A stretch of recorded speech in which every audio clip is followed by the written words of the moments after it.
নমস্কার, প্রত্যেককে স্বাগত জানাই নেমু নিউজ ইউটিউব চ্যানেলের নতুন একটি ভিডিওতে। আজকের এই ভিডিওতে খুবই গুরুত্বপূর্ণ একটি বিষয় নিয়ে আলোচনা করব, সেটা হচ্ছে পশ্চিমবঙ্গে একটি নতুন প্রকল্প যুবসাথী। এই যুবসাথী প্রকল্পে কারা আবেদন করতে পারবে, কারা পারবে না, আর এই প্রকল্পে আবেদন করতে হলে কী কী কাগজ জমা করতে হবে, ফর্ম কোথায় পাওয়া যাবে, এই সমস্ত বিষয় নিয়ে আলোচনা করব।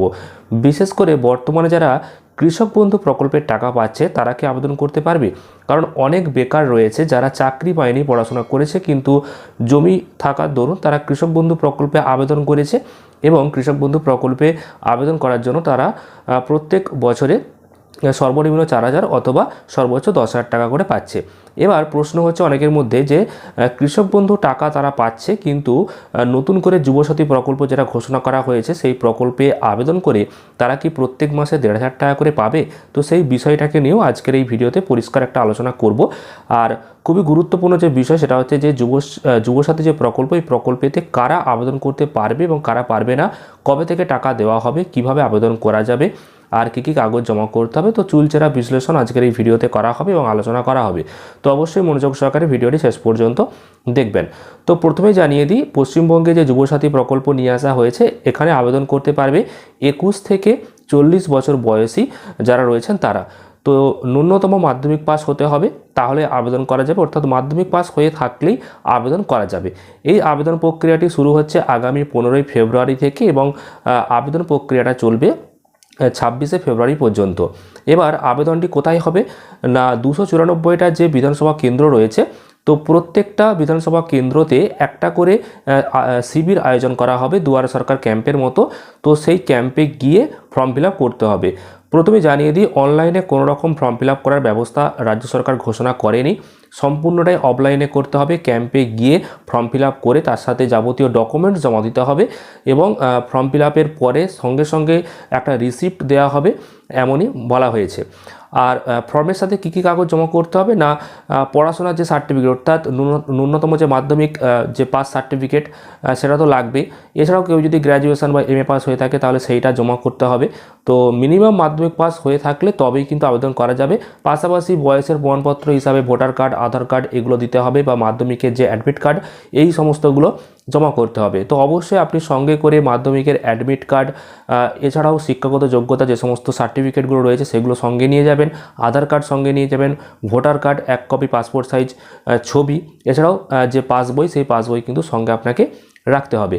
আর এছাড়াও যেটা জানাবো খুবই গুরুত্বপূর্ণ বিষয়, সেটা হচ্ছে এই যে টাকা, এই টাকা আগামী 1 এপ্রিল থেকে দেওয়া শুরু হবে। প্রত্যেক মাসে মাসে 1,500 টাকা করে অ্যাকাউন্টে ঢুকবে এবং 5 বছর পর্যন্ত এই টাকাটা একজন পাবে। এবং তার মধ্যে যদি কেউ সরকারি চাকরি পেয়ে যায় তাহলে সেই টাকা তার বন্ধ হয়ে যাবে, এবং যদি চাকরি না পায় তাহলে কিন্তু পরবর্তীকালে 5 বছর কমপ্লিট হয়ে যাওয়ার পর আবারও নতুন করে পর্যালোচনা করে দেখা হবে এবং তারপর হয়তো রাজ্য সরকার যদি টাকাটা দিতে চায় তাহলে আবারও প্রত্যেক মাসে মাসে সেই 1,500 টাকা করে পাবে। এবার সবথেকে গুরুত্বপূর্ণ যে বিষয় সেটা হচ্ছে কৃষক বন্ধু প্রকল্প যদি আপনি পেয়ে থাকেন তাহলে কি আবেদন করতে পারবেন? ধরুন আপনি কৃষক বন্ধু প্রকল্পের টাকা পাচ্ছেন বর্তমানে, কিন্তু আপনি একজন বেকার, আপনি কোনো সরকারি চাকরি করছেন না। তো সেক্ষেত্রে জানাবো যে রাজ্য সরকার জানিয়েছে যে রাজ্যের যে সমস্ত ভাতা রয়েছে সেই সমস্ত ভাতা বা প্রকল্পের টাকা যদি কেউ পেয়ে থাকে তাহলে আবেদন করা যাবে না। এক্ষেত্রে আপনি যদি কোনো স্কলারশিপ পেয়ে থাকেন, যেমন মেরিট কাম মিন স্কলারশিপ বা অন্যান্য যে সমস্ত স্কলারশিপগুলো রয়েছে, সেই স্কলারশিপের টাকা পেলে কোনো অসুবিধা নেই, বা স্টুডেন্ট ক্রেডিট কার্ডে আপনি টাকা পেয়েছেন, সেক্ষেত্রে কোনো প্রবলেম নেই। কিন্তু যদি আপনি সরকারি কোনো ভাতা পেয়ে থাকেন তো তাহলে আপনি আবেদন করতে পারবেন না। সেক্ষেত্রে কৃষক বন্ধু প্রকল্পটাও একটা রাজ্য সরকারের ভাতার মধ্যেই পড়ছে। তো এই কৃষক বন্ধু প্রকল্পের টাকা পেলে আপনি আবেদন করতে পারবেন না। তো এটা পরিষ্কার মুখ্যমন্ত্রী মমতা বন্দ্যোপাধ্যায় জানিয়েছেন, এবং সেটা এই ভিডিওর প্রথমের দিকে আমি কিছুটা দেখিয়েছি এবং আপনাদেরকে আরও একবার দেখিয়ে দিচ্ছি মুখ্যমন্ত্রী মমতা বন্দ্যোপাধ্যায় ঠিক কী জানিয়েছেন, যে কোন কোন ভাতা পেলে এই টাকা পাওয়া যাবে বা কোন কোন ভাতা পেলে টাকা পাওয়া যাবে না, তো সেটা আপনারা অবশ্যই একবার শুনে নিন। তাদের যেমন পরিষ্কার বলা হচ্ছে যে তারা যে কোনো স্কলারশিপে পেতে পারে, সে ঐক্যশ্রী হোক, মেধাশ্রী হোক, স্মার্ট কার্ড হোক, বা শিক্ষাশ্রী হোক, বা Swami Vivekananda merit cum scholarship হোক, যতগুলো আছে সেগুলোর সাথে কোনো এফেক্ট করবে না এটা। কিন্তু অন্য কোনো স্কিমে যদি তারা টাকা না পায় তাহলে তারা 1,500 টাকা করে আগামী 5 বছর পাবে। তো এই আবেদন প্রক্রিয়াটা চলবে 15ই ফেব্রুয়ারি থেকে 26শে ফেব্রুয়ারি পর্যন্ত বেলা 10টা থেকে বিকেল 5টা পর্যন্ত আবেদনের কাজ চলবে এবং ছুটির দিনগুলি বাদে আপনি আবেদন করতে পারবেন। তো 294টা যে বিধানসভা কেন্দ্র রয়েছে প্রত্যেকটা কেন্দ্রে একটা করে ক্যাম্প অনুষ্ঠিত হবে এবং আপনার এলাকায় কখন ক্যাম্প হবে, কোথায় হবে সেই বিষয়ে এখনও রাজ্য সরকার কিছু ঘোষণা করেনি। যখন ঘোষণা করবে তখন আপনাদের জন্য আলাদা করে ভিডিও দিয়ে জানিয়ে দেব তো কোথায় আপনার এলাকাতে ক্যাম্প হতে চলেছে।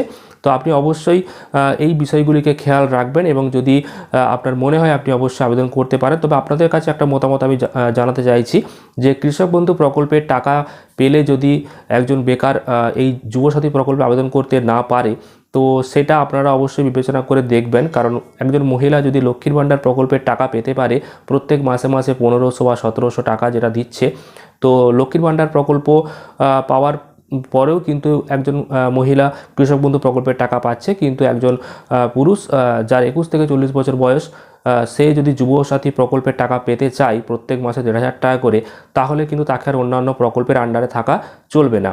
তো এই বিষয়ে আপনারা অবশ্যই কমেন্ট করে জানাবেন আপনাদের মতামত। আর যেই বিষয়গুলো আপনাদেরকে জানালাম কী কী কাগজপত্র লাগবে বা কোথায় ফর্ম ফিল আপ করতে হবে সেই বিষয়গুলো তো আপনাদেরকে বলে দিলাম।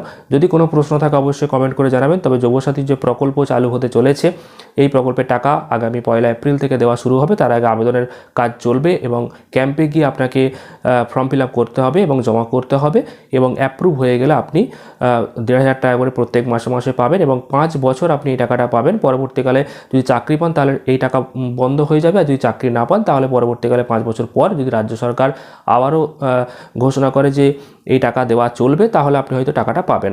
তো এইটুকুই আপডেট ছিল, আপনাদেরকে জানিয়ে দিলাম। যদি কোনো প্রশ্ন থাকে অবশ্যই কমেন্ট করে জানাবেন। আর আপনাদেরকে যেটা বললাম লক্ষ্মীর ভাণ্ডার প্রকল্পের টাকা পাওয়া সত্ত্বেও যদি একজন মহিলা কৃষক বন্ধু প্রকল্পের টাকা পেতে পারে তাহলে একজন পুরুষ কেন পারবে না। তো এই বিষয়ে আপনাদের মতামত আপনারা অবশ্যই কমেন্টে জানিয়ে দিন।